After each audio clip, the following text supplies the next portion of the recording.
Hello and welcome to CarFacts. Today with a car that you only should buy in red. The Ferrari F8 Tributo.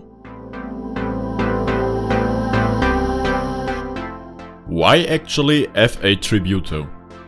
The car is supposed to be a tribute, an homage to the 4 times in a row awarded Engine of the Year of the 488 GTB.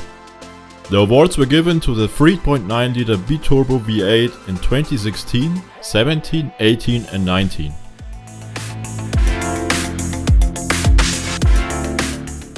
The F8 replaces the Ferrari 488, but it's not really a complete redesign, but rather an update.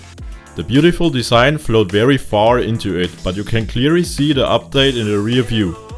The big advantage of the F8 over the 488 is that the price remains similar, but you get the power output of the more expensive Pista.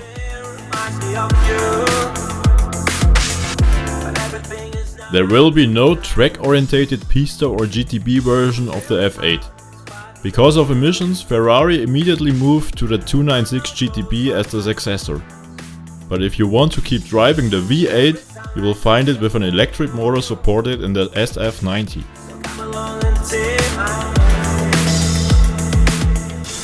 In the design of the F8 you can find an homage to the legendary F40. The so-called louvered Lexan engine cover was also found on it. Also in the rear view you can find the one or another detail clearly again.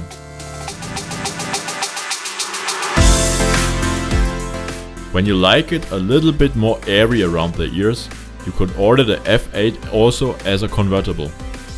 The F8 Spider then offered a more open driving feeling while cruising. For a long time Ferrari customer, the F8 Tributo was not exclusive enough. A special project created a unique Ferrari, the SP48 Unica. The customer was involved in every step of the development.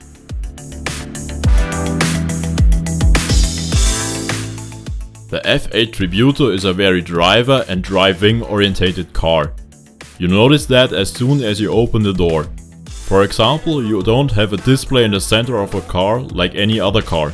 Or all the functions for the turn signals or windshield wipers, for example, are placed as buttons on the steering wheel for quick access.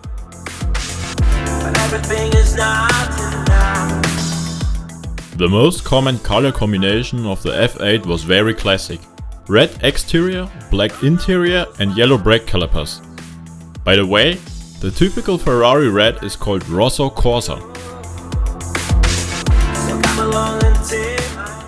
With its now impressive power of 710 horsepower, the V8 engine catapults the car from 0 to 62 miles per hour in 2.9 seconds.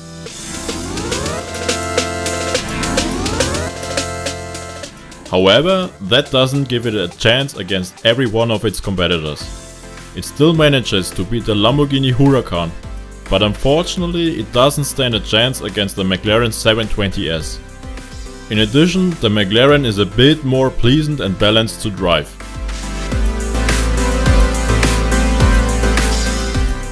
If you want more interesting car facts, please check out my channel.